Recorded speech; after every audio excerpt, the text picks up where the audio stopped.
Shalom Bapak Ibu terkasih, dimanapun Anda berada, Tuhan Yesus mengasihi kita, amin. Tuhan Yesus selalu baik dan Dia layak kita puji dan sembah Dia. Mari kita beri yang terbaik kepada Tuhan, penyembahan kepada Dia. Bapakku datang, menyembahmu di sini.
ajaib perkasa perbuatanmu di hidupku.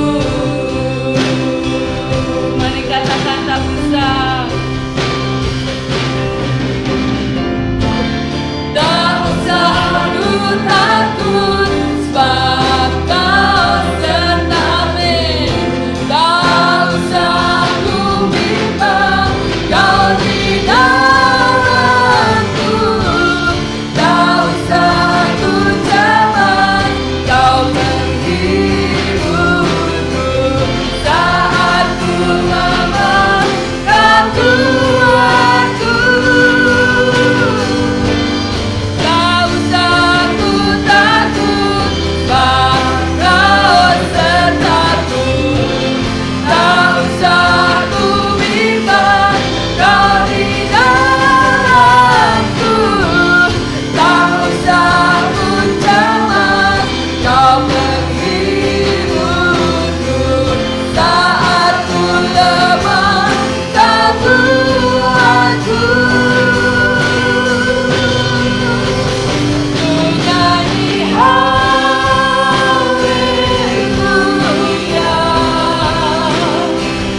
Allah yang baik, Allah yang mengasihi kami. Oh Yesus Kristus, Engkaulah kekasih jiwa kami Tuhan.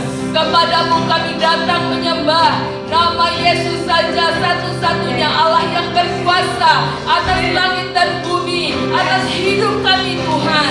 Kami berikan hari ini yang terbaik, kami beribadah kepada Tuhan. Sebab Anak Domba Allah, Yesus namanya, layak kami sembah, layak kami tinggikan Tuhan. Engkau Allah yang berkuasa, Engkau bertahta. Terima kasih Tuhan, segala pengagungan, pujian bagi nama Yesus saja.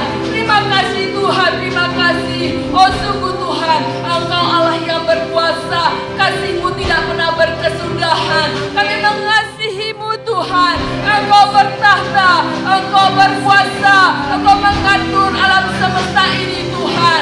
Di dalam tangan-Mu Tuhan, segala puji, hormat, kemuliaan bagi nama Yesus saja. Allah yang berkuasa dan kami tinggikan. Kudus, kuduslah Engkau Tuhan, Allah yang mulia.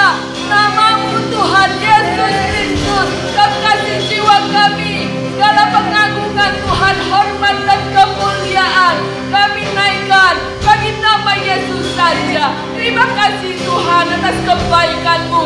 Sungguh kasih-Mu tidak pernah berkesudahan dan kami rasakan setiap harinya. Terima kasih Bapa, terima kasih. Terima kasih Tuhan, kami siap memuji dan menyembah Tuhan. Kami merasakan Kau hadir di tempat ini, dimanapun kami berada. Ada roh Allah yang sama. Kami siap memuji Tuhan. Kami siap mendengarkan firman Allah. Dan ibadah kami laksanakan. Kami percaya Engkau ada bersama dengan kami. Terima kasih Tuhan. Kami kembalikan segala puji hormat dalam nama Tuhan Yesus Kristus, Allah kami yang hidup. Haleluya. Amin.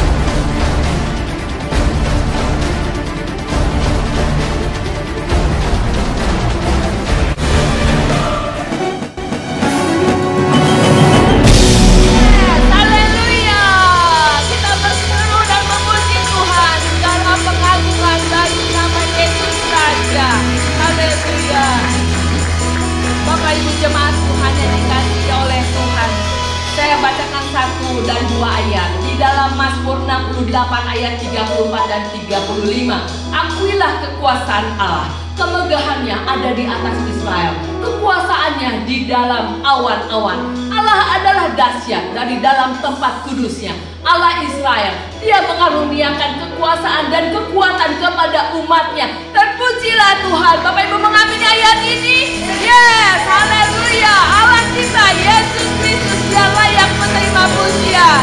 Namanya Tuhanku. Terima kasih Tuhan atas kebaikan-Mu. Yesus Kristus sudah mati buat kami. Segala pujian kami naikkan bagi nama Allah kami. Oh Yesus Kristus, Engkaulah yang kudus. Menyatu Tuhanku, menara yang teguh, fundament dan perlindunganku.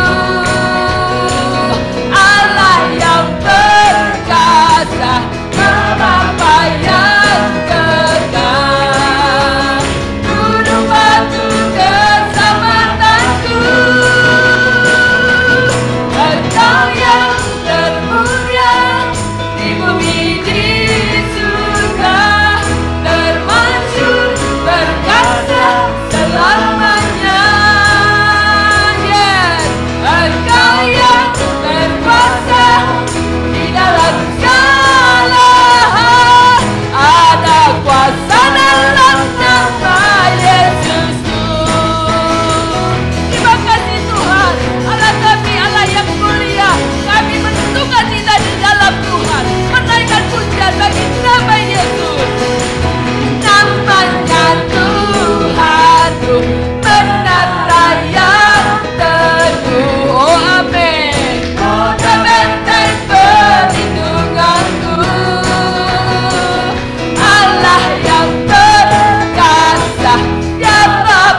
bangga punya Allah, Yesus Kristus.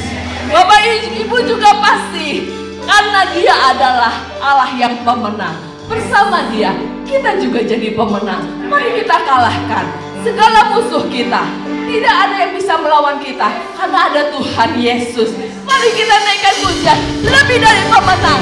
Nyanyikan dengan iman, kita adalah pemenang. Pemenang bersama Tuhan. Kalahkan segala perkara, kalahkan segala musuh kita. Lebih dari pemenang dalam segala perkara. Bisa dikalahkan oleh kuasa darahnya.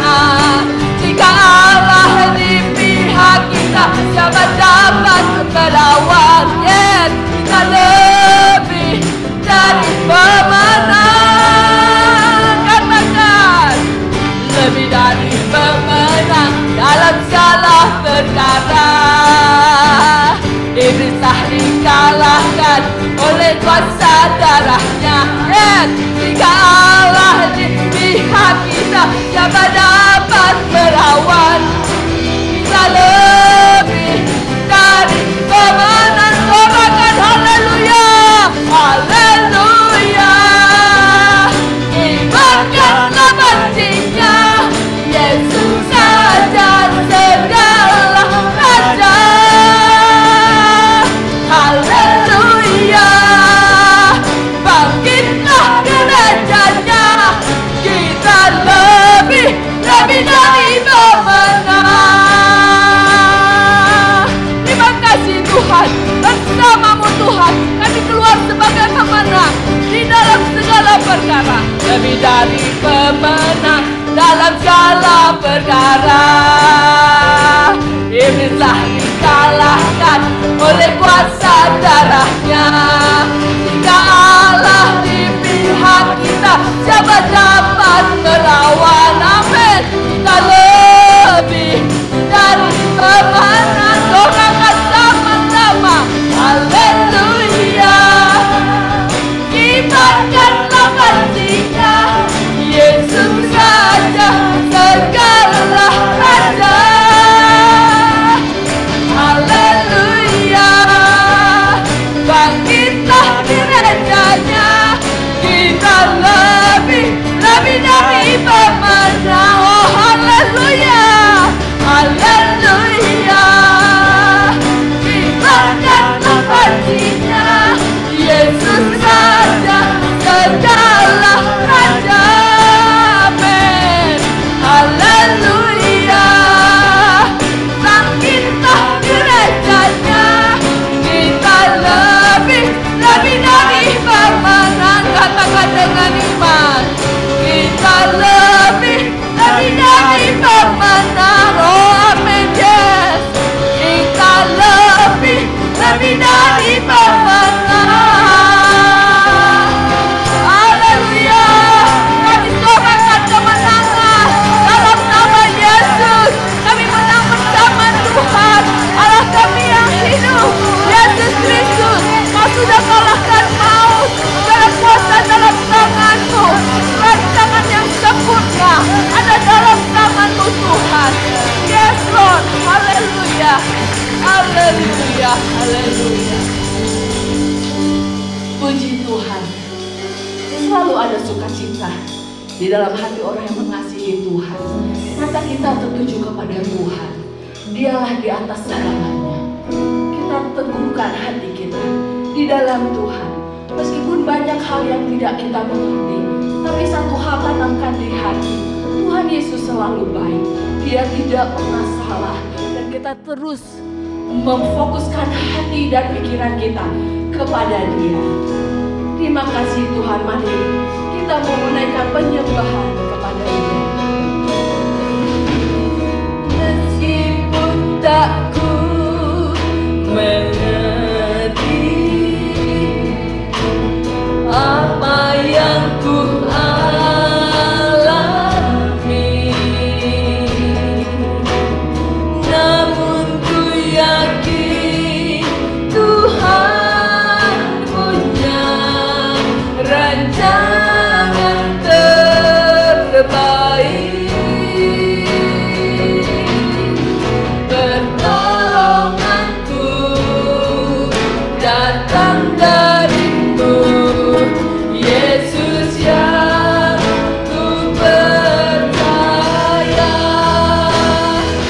tak mungkin bagiku,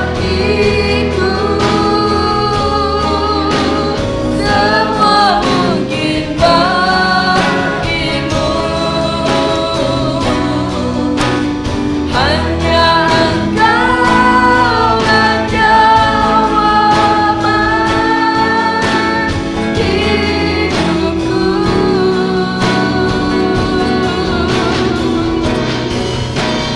Yang tak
percaya Tuhan, Engkau Allah yang begitu luar biasa. Dan Engkau Allah yang bertahta di atas pujian dan penyembahan kami. Amen. Dan kami percaya Tuhan, Engkau mendengar setiap penyembahan yang kami naikkan. Amen. Kami percaya Tuhan, Engkau ada di tengah-tengah kami pada sore hari ini. Amen. Sekalipun kami ada jarak satu sama lain, tetapi kami percaya berapapun jarak, Engkau tidak pernah terbatas. Amin. Engkau Allah yang selalu menyertai kami. Engkau Allah yang mengasihi kami dimanapun kami berada. Kami bersyukur Tuhan bila sore hari ini kami bisa memuji dan menyembah Engkau. Kami bersyukur bila kami bisa beribadah karena Engkau Allah kami yang begitu ajaib. Tuhan terima kasih. Kami bersyukur Tuhan dan kami minta urapan-Mu hadir. Engkau sendiri yang berbicara kepada kami. Engkau yang urapi lidah bibir hamba-Mu. Dan kami berdoa untuk setiap jemaat-Mu dimanapun berada. Berikan telinga seorang murid. Kami percaya firman yang kami bagikan, yang kami mau dengar, itu adalah isi hati-Mu yang membuat kami semakin kuat, semakin bertumbuh, dan semakin mengenal Allah yang luar biasa yang kami kenal di dalam nama Yesus. Tutup bungkus kami semua dengan kuasa darah Yesus. Dalam nama Tuhan Yesus kami sudah berdoa dan mengucap syukur. Haleluya. Amin. Shalom Bapak Ibu, dimanapun Bapak Ibu berada, tapi saya percaya tidak ada jarak yang bisa memisahkan kasih Yesus dalam setiap kehidupan anak-anak Tuhan. Amin. Oke, tema yang ingin saya bagikan sore pada hari ini adalah persiapan menghadapi masa sukar. Kita tahu tanpa diundang masa sukar itu datang. Ya, kalau kita semua sekarang isu yang beredar setiap hari di dunia dalam berita kah atau apapun, semua membicarakan tentang COVID-19. Nah, tentunya kita semua pasti semua punya rasa khawatir dan takut. Tapi Bapak Ibu saya mau bagikan adalah anggap saja ini adalah persiapan atau latihan menjelang akhir zaman. Betul atau tidak? Karena kita nggak bisa menghindar hal itu. Karena semua sudah tertulis di Alkitab. Gak ada hari yang tidak pasti kita semua pasti punya kesulitan. Tetapi kita punya Tuhan yang luar biasa Bapak Ibu. Saya ingin bagikan, kita bicara data dulu ya. Data dunia sekarang yang sudah terkena COVID-19 ada 198 negara. Berarti itu seluruh dunia, gak ada negara yang gak kena ya. Terus kemudian kasus yang ada di dunia ada 137 kasus. Dan kemudian ini maksudnya ribu ya. Lalu jumlah kematiannya adalah 21.336 pasien. Kalau kita di dunia kesehatan mengukur angka kematian atau fatality rate, yaitu istilahnya kematian kasus pada satu penyakit, kita sebut case fatality rate atau CFR adalah untuk angka dunia 4,5%. Jadi dari semua yang sakit, yang jatuh kena sakit positif dengan COVID-19, yang meninggal atau yang fatal akhirnya berakhir dengan kematian adalah 4,5%. Kita lihat data Indonesia. Data Indonesia per Jumat, hari ini sudah lebih tinggi lagi ya. Saya data kemarin per Jumat 1046 kasus dan jumlah kematian adalah 87 pasien. Nah kita lihat angka case fatality rate-nya. Ternyata Indonesia CFR-nya adalah 8,3%. Jauh di atas angka CFR dunia. Nah, ternyata kalau kita lihat data kematian atau kematian dibandingkan yang sakit, Indonesia adalah ranking 2 dunia. Jadi jumlah kasus yang terdeteksi dengan jumlah kasus yang meninggal, Indonesia di bawah Italia, paling tinggi tetap diambil oleh Italia dengan angka kematiannya 9,01%, nomor 2 adalah Indonesia. Nah, karena saya seorang dokter dan juga bekerja di Indonesia, kenapa? Kita nggak siap dengan layanan kesehatan. Jumlah penduduk kita terlalu tinggi.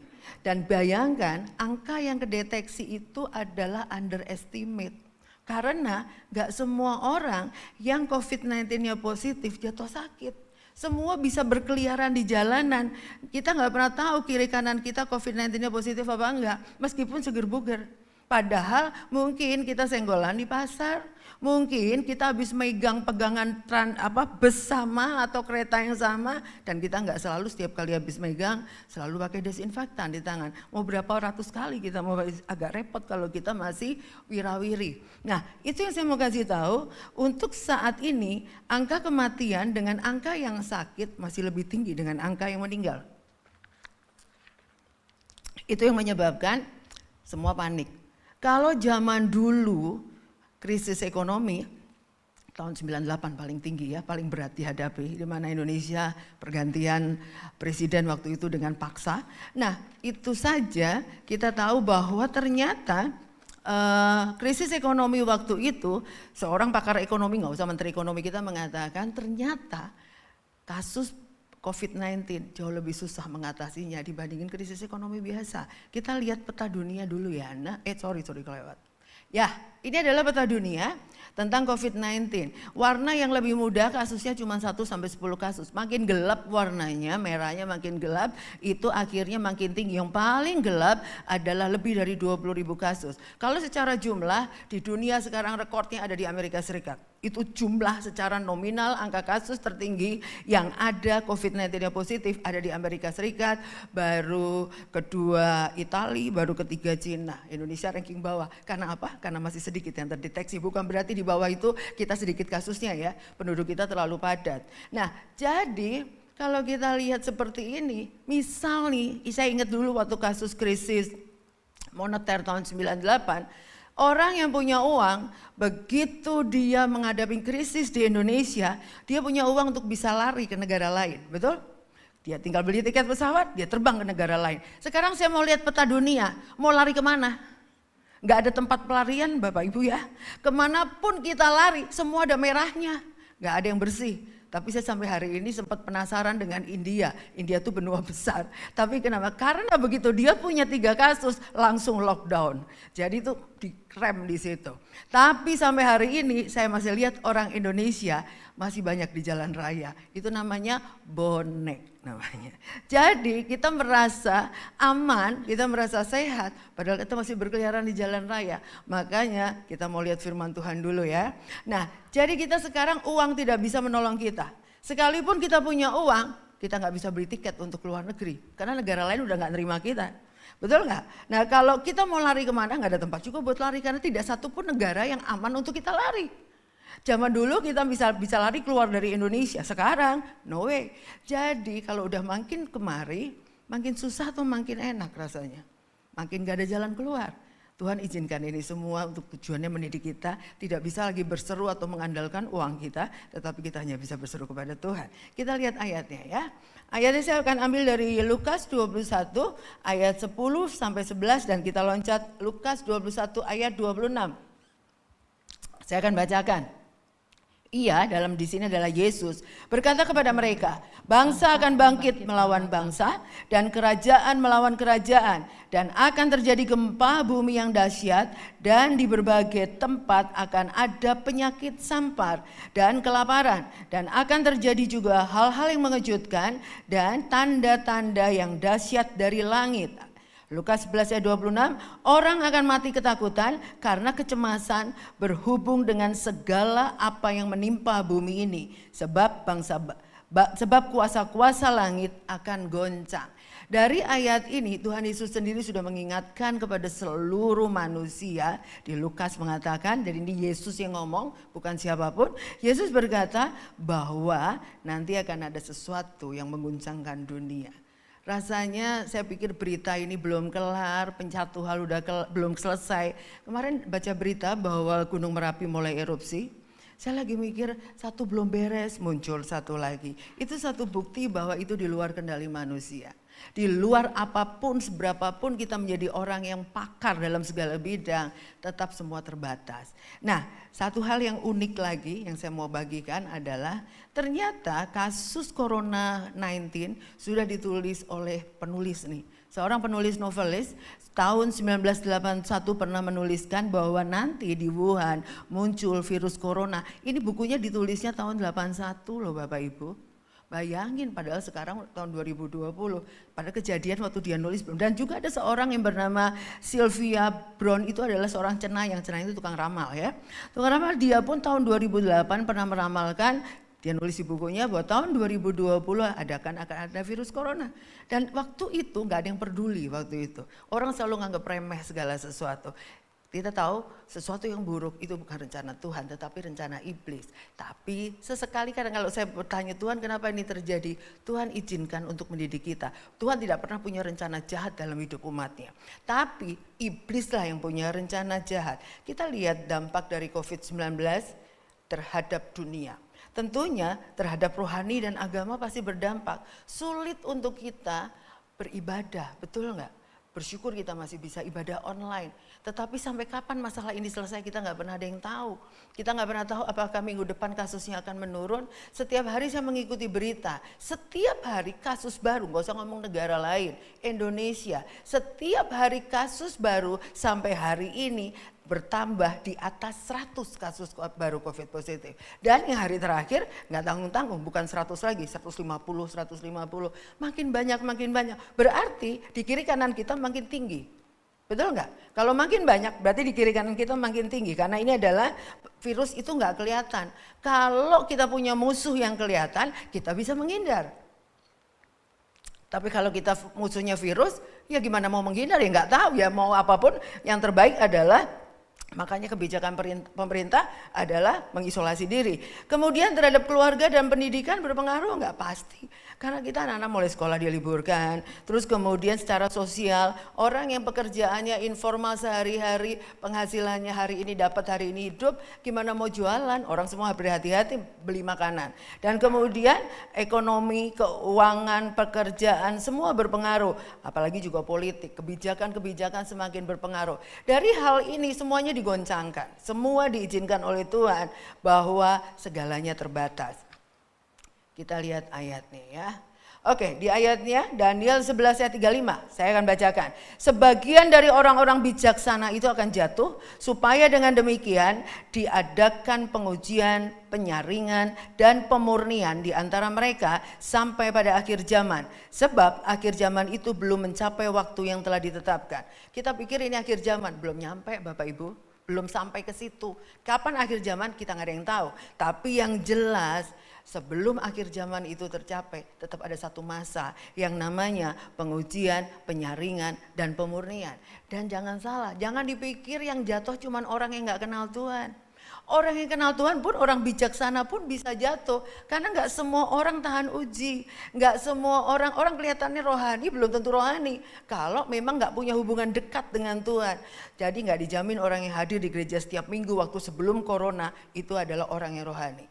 Jadi tahunya kita teruji atau enggak hubungan kita dengan Tuhan adalah di masa sulit seperti ini. Akan kelihatan orang yang sungguh-sungguh dalam Tuhan, dia tetap bijaksana, dia tetap tenang. Karena apa? Dia nggak panik ngadepin segala sesuatu, nggak ketakutan. Nah, kita lihat ayat berikutnya. Nah, Yesaya 26 ayat 20. Mari bangsaku, masuklah ke dalam kamarmu, tutuplah pintumu sesudah engkau masuk. Bersembunyilah dalam barang sesaat lamanya sampai amarahku berlalu. Ternyata untuk masuk di dalam rumah, tinggal di dalam kamar, menutup pintu sudah ada dari zaman dulu. Apa sih maksudnya ayat ini? Tuhan kepengen kita punya hubungan pribadi dengan Tuhan. Kita nggak habis waktu berkeliaran di luar dengan bekerja, mencari uang. Dunia berputar, waktu 24 jam berputar dengan kesibukan kita masing-masing. Saya tahu kita semua orang sibuk.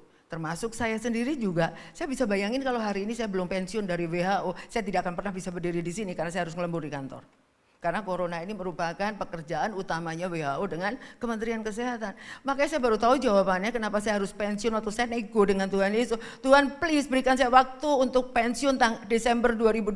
Tuhan bilang tidak, sekarang juga karena saya akan punya rencana besar dalam hidup kamu. Saya dulu gak kepikir loh waktu saya masukin surat pensiun tanggal 1 Desember akan ada corona di awal tahun. Nah saya tahu fisik saya terbatas. Makanya saya bersyukur Tuhan lebih tahu kapasitas saya. Sehingga pada saat saya pensiun semua babak belur di kantor saya sampai pada WA, pada telepon. Aduh Butin itu bersyukur banget. Saya gak pernah habisnya bersyukur karena Tuhan saya luar biasa. Amin. Kita semua harus bersyukur. Hidup kita di tangan Tuhan. Amin. Berikutnya saya mau bagikan di 1 Tesalonika 5 ayat 23.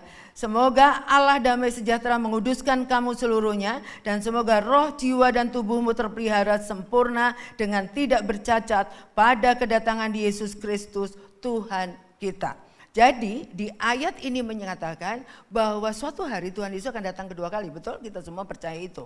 Tapi yang harus kita persiapkan adalah kita harus mempersiapkan seluruhnya, yaitu roh, jiwa, dan tubuh.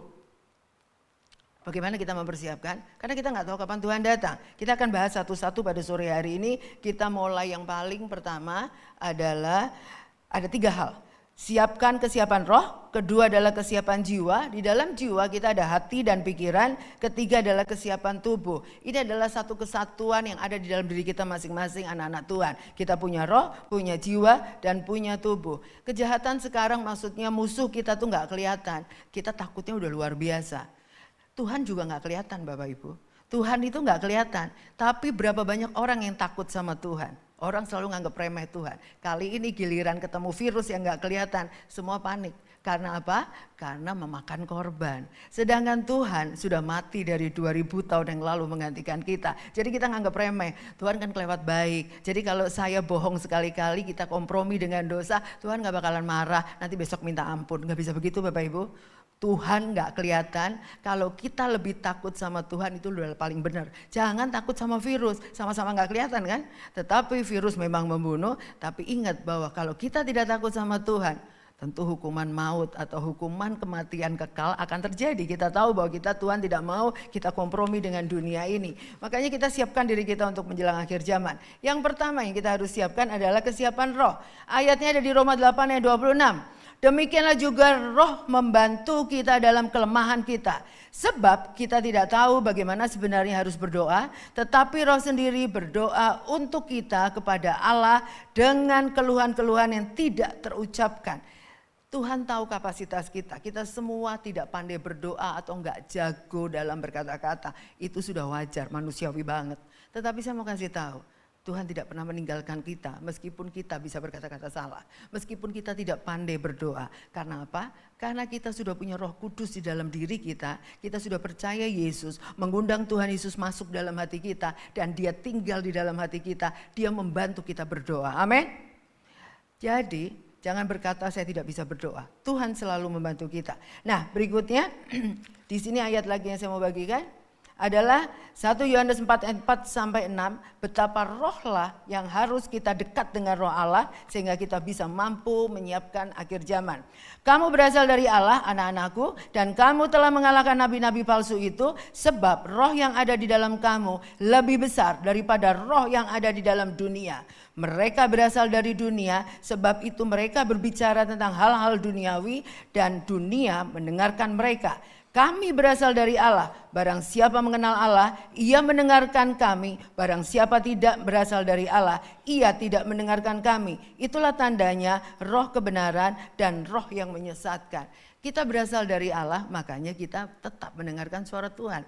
Kalau kita tidak dapat baptisan Roh Kudus, otomatis buat kita susah berkomunikasi dengan Roh Kudus. Kepekaan kita dengan Tuhan pun tidak, kurang peka. Itu yang merugikan diri kita. Kita bisa mengambil keputusan salah. Saya kasih tahu, melekatlah kepada Allah. Mintalah kita, berdoa terus, hubungan intim dengan Tuhan, peka dengan suara Tuhan. Tuhan akan memimpin kita untuk bertindak apa. Jadi andalkan pimpinan Tuhan. Itu kesiapan roh kita. Yang kedua adalah kesiapan jiwa. Jiwa di sini termasuk hati dan pikiran. 2 ayat yang saya mau bagikan Bapak Ibu, Filipi 4 ayat 7 dan Yohanes 14 ayat 27. Damai sejahtera Allah yang melampaui segala akal akan memelihara hati dan pikiranmu dalam Kristus Yesus. Dan Yohanes 14 ayat 27, damai sejahtera ku tinggalkan bagimu, damai sejahtera ku berikan kepadamu, dan apa yang kuberikan tidak seperti yang diberikan oleh dunia kepadamu. Janganlah gelisah dan gentar hatimu.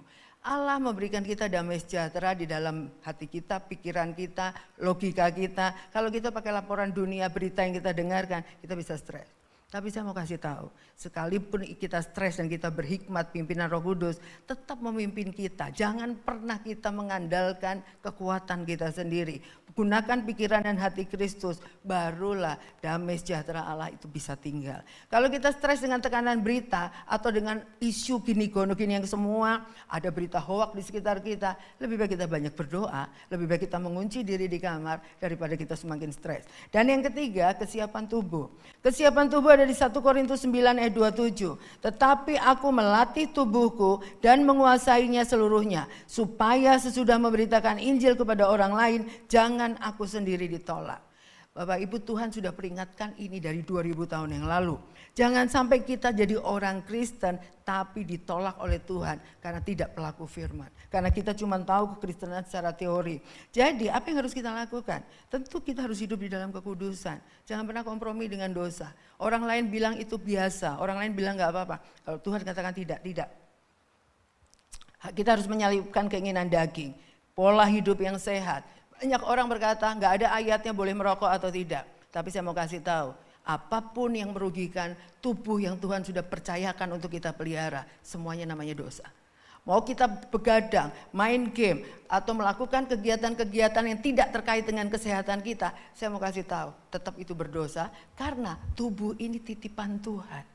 Tubuh ini kita harus jaga kesehatannya. Saya sendiri berjuang untuk menjaga kesehatan karena saya berapa kali bersaksi, saya pun berjaga-jaga kesehatan, sakit pun. Karena apa? Karena keterbatasan kita. Apalagi usia sudah semakin tua, tubuh bisa menurun daya tahan tubuh. Tapi saya tahu kalau Tuhan masih izinkan kita hidup, itu adalah anugerah. Jagalah sebaik-baiknya tubuh kita, punya pola hidup yang sehat, dan yang terpenting taat melakukan firman Tuhan. Pada saat kita melakukan firman Tuhan, hati yang gembira adalah obat. Pada saat kita bisa bersyukur, pada saat kita bisa melayani berdasarkan apa yang Tuhan suruh, saya percaya tubuh kita tetap sehat. Sampai Tuhan katakan pertandingan ini selesai untuk kamu. Amin. Jadi kalau kita selesai bukan karena kebodohan kita, tetapi karena Tuhan mengatakan kita sudah selesai. Kita sudah sampai garis finish. Nah, oleh karena itu saya mau percayakan, kita nggak pernah tahu dari sekian kasus pandemi ini, kita nggak pernah tahu berapa orang yang jatuh sakit karena masih akan terus naik angkanya setiap hari. Tetapi saya percaya kalau kita hidup sesuai dengan kebenaran firman Tuhan, kita betul-betul meningkatkan roh kita dengan hubungan intim dengan Tuhan. Kita benar-benar menjaga pikiran hati kita, jiwa kita dengan prinsip firman Tuhan. Dengan menjaga tubuh kita dengan prinsip firman Tuhan. Seperti yang dikatakan di pencegahan. Ini adalah flyernya dari Kementerian Kesehatan. Bagaimana kita mencegah supaya kita tidak kena atau tertular coronavirus. Tentu sudah disebutkan ya, mesti sering cuci tangan, terus kemudian gunakan masker dan sebagainya, terus kemudian konsumsi makanan yang sehat, terus kemudian jangan kontak dengan hewan-hewan yang berbahaya, dan hal-hal pencegahan seperti ini udah banyak di Google. Silakan Bapak Ibu searching sendiri dimanapun. Yang penting kita bijak. Jangan sampai kita nyari-nyari kesalahan orang, padahal kita sendiri berperilaku berisiko setiap hari. Setiap detik kita risiko tertular. Karena tadi saya katakan kiri kanan nggak ada yang tahu COVID-19-nya positif atau tidak. Dan sampai hari ini saya kasih tahu sebagai dokter, penelitian belum bisa membuktikan obat, vaksin untuk virus. Kenapa? Biasanya virus lebih cepat bermutasi dibandingkan penelitian untuk menemukan vaksinnya. Kita akan ketinggalan karena itu butuh waktu. Jadi Bapak Ibu tidak perlu khawatir, tidak perlu panik dan takut memerangi kasus masa sukar sekarang, kecuali iman kita yang ditingkatkan. Perlindungan Tuhan lebih luar biasa. Di masa-masa sulit ini saatnya untuk menceritakan betapa baiknya Tuhan Yesus. Ayat terakhir yang saya mau bacakan, Yesaya 60 ayat 1 dan 2 mengatakan, bangkitlah menjadi teranglah sebab terangmu datang, kemuliaan Tuhan terbit atasmu, sebab sesungguhnya kegelapan menutupi bumi dan kekelaman menutupi bangsa-bangsa. Tetapi terang Tuhan terbit atasmu dan kemuliaannya menjadi nyata atasmu. Kitalah yang dipilih oleh Tuhan untuk membawa terang. Kitalah yang dipilih Tuhan untuk memberikan kekuatan, penghiburan kepada orang-orang yang takut, yang belum mengenal Tuhan dengan sungguh-sungguh. Terang kita harus menerangi sekeliling. Karena ini saatnya orang ketakutan. Tapi kalau kita anak-anak Tuhan sejati, kitalah yang membuat terang kepada mereka. Bukan kita ikut-ikutan takut. Karena kita bersama Tuhan. Jika Tuhan di pihak kita, siapakah lawan kita? Amin.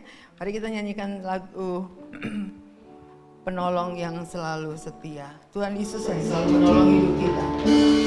Dia tidak pernah tinggalkan kita.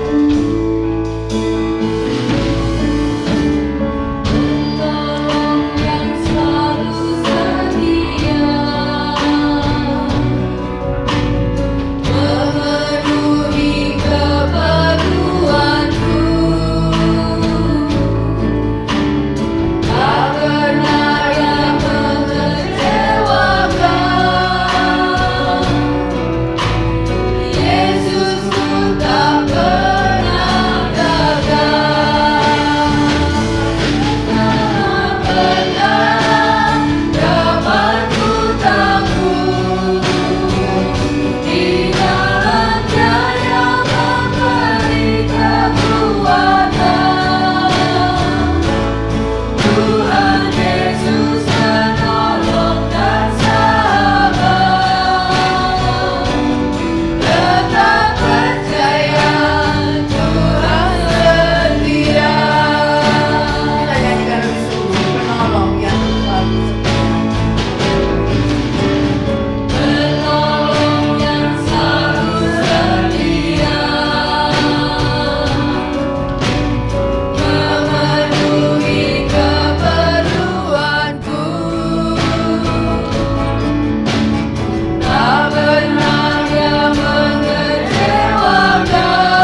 selalu menyertai kami, sekalipun masa-masa yang kami lewati adalah masa-masa suka.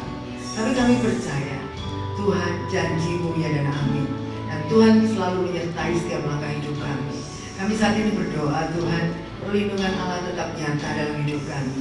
Sekalipun berita di dunia membuat kami kadang-kadang gentar, khawatir, tapi saat ini kami mau berdoa. Kami diingatkan setiap firman Tuhan bahwa kami selalu berhubungan intim dengan Engkau Tuhan, supaya roh kami semakin kuat, semakin melekat kepada Tuhan, dan kami mau tetap diam di kaki-Mu untuk berdoa. Sekalipun kami sulit bergerak ke kiri ke kanan kemanapun kami gerak, tetapi dengan diam di kaki-Mu kami merasa aman Tuhan. Terima kasih Tuhan, setiap saat ini kami percaya apapun yang terjadi kami terus berdoa. Biarlah Tuhan berikan hikmat kepada pemerintah Indonesia supaya mampu mengatasi segala sesuatu yang terjadi dengan pimpinan hikmat Allah. Dan kami percaya, kami sebagai warga negara Indonesia, kami mau menjadi warga negara yang taat kepada peraturan pemerintah.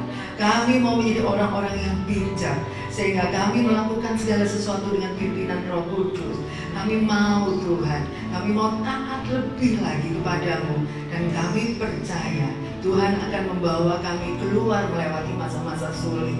Dan kami juga mau berhikmat untuk menjaga kesehatan. Berikan kami semua anak-anak Tuhan daya tahan tubuh yang baik, karena kami mau berperilaku hidup sehat. Kami mau Tuhan hidup kami memuliakan nama Tuhan. Dan biarlah kami menjadi terang bagi sekitar kami berada. Biarlah kesempatan inilah kami bisa menceritakan bahwa kami memiliki Allah yang luar biasa. Terima kasih Tuhan. Sekalipun berat, tapi kami tahu Allah membuat kami mampu melewati masa-masa suka, karena Allah selalu menemani hidup kami, tidak pernah meninggalkan kami. Engkau adalah sahabat yang setia. Terima kasih Tuhan untuk sore hari ini. Firman-Mu menjadikan rema dalam hidup kami masing-masing. Dan kami percaya setiap anak-anak Tuhan akan keluar sebagai pemenang. Di dalam nama Yesus kami mengucap syukur. Haleluya. Haleluya.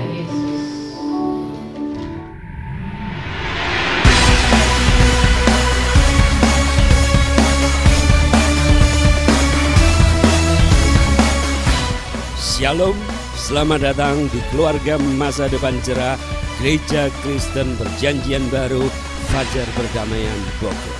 Anda bukan orang asing di sini, karena kita adalah satu keluarga di dalam Kristus. Dalam ibadah ini, kita mau menjadikan Yesus sebagai pusat hidup kita.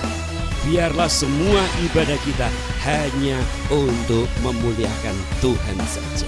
Haleluya. Sesuai dengan amanat agung Yesus Kristus, kita melakukan pemuritan untuk setiap anggota gereja. Semua yang melayani dalam gereja kita harus mengikuti pemuritan. Ada 2 paket pemuritan dalam gereja kita, yaitu dasar kekristenan atau DK dan hidup berjemaat atau disingkat dengan HB. Kami menganjurkan saudara-saudari mengikuti pemuritan ini dan pasti akan bertumbuh dan diberkati. Sebagai gereja sel, kami menyelenggarakan kelompok-kelompok kecil di rumah. Supaya apa? Supaya kehidupan kekristenan kita bukan hanya sebagai suatu acara saja, tetapi kekristenan adalah komunitas yang saling membangun satu dengan yang lain.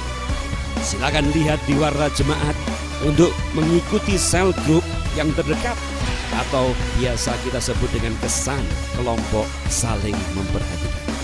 Selamat datang dan selamat beribadah dengan sukacita. Tuhan Yesus memberkati.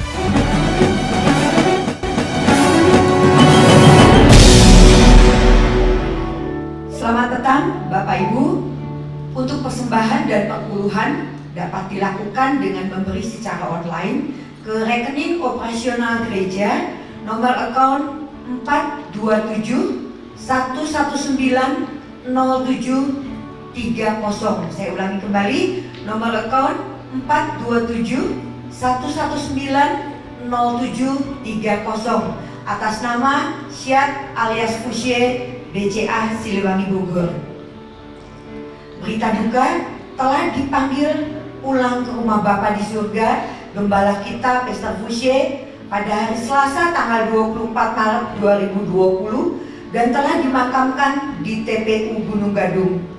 Seluruh jemaat MDC Bogor, Depok, dan BSD mengucapkan turut berduka cita kepada keluarga yang ditinggalkan, yaitu Ibu Mimi, Saron, Sarah, dan Elsa. Kami berdoa kiranya penghiburan dan kekuatan sejati dari Tuhan Yesus selalu menyertai keluarga yang ditinggalkan. Berkenaan dengan situasi yang terjadi saat ini, kita harus mengikuti aturan pemerintah di mana kita berada. Itu sebabnya untuk minggu besok tanggal 29 Maret 2020 dan minggu depan tanggal 5 April 2020 kita tidak berkumpul untuk menyelenggarakan kebaktian. Begitu pula dengan kesan kelas DK, sekolah minggu, doa jemaat maupun alfa untuk sementara ditiadakan. Kebaktian diadakan secara online. Kebaktian Sabtu pukul 7 petang dibuat online dengan menggunakan Instagram dengan kode @mdcbogor, dan kebaktian itu akan direkam dan dimasukkan ke dalam YouTube dengan kode MDC Bogor Online, sehingga kapanpun hari Minggu besoknya jemaat bisa mengikuti kebaktian secara online via YouTube. Saya ulangi kembali, melalui Instagram @mdcbogor, sedangkan melalui YouTube MDC Bogor Online. Jadi seperti anjuran pemerintah, jemaat diharapkan juga tetap di rumah masing-masing. Sekian pengumuman, terima kasih, Tuhan Yesus memberkati. Saya undang Bu Tini untuk menutup di dalam doa. Iya, mungkin saya sedikit tambahkan pengumumannya. Meskipun minggu ini tidak ada kesan, tetapi dalam arti berkumpul di satu tempat, saya sarankan semua kesan tetap berjalan seperti biasa dalam bentuk WA, grup kah, video call kah, banyak cara untuk tetap menyelenggarakan kesan. Misalnya dengan Skype, dengan apapun bisa. Saya pun tetap kesan jalan terus seminggu sekali. Karena dalam kita berhubungan, kita saling menguatkan di dalam kesatuan, doa-doa kita pun semakin luar biasa. Amin. Oke, kita akhiri ibadah kita pada sore hari ini dengan sama-sama berdoa. Mari kita berdoa. Tuhan, terima kasih, kami bersyukur sekalipun kami bisa ibadah online, kami percaya semua jemaat dimanapun berada tetap bisa mengikuti ibadah ini, tetap bisa bersyukur bahwa Tuhan kami yang begitu luar biasa selalu memberikan kami kekuatan baru setiap hari. Terima kasih Tuhan, biar firman ini menjadi rema dalam hidup kami. Dan saat ini Tuhan, kami siap menerima berkat. Saat ini hamba-Mu berdoa, curahkanlah berkat dari Allah Bapa, Putra dan Roh Kudus dalam kehidupan pribadi kami masing-masing, dalam keluarga kami. Apapun yang kami lakukan, Tuhan selalu melimpahkan keberhasilan. Tuhan memberikan kami kesehatan, Tuhan memberikan perlindungan kami, keluarga kami di dalam tangan Tuhan. Berkat Allah tercurah mulai saat ini sampai Maranatha di dalam nama Yesus. Semua yang percaya katakan amin.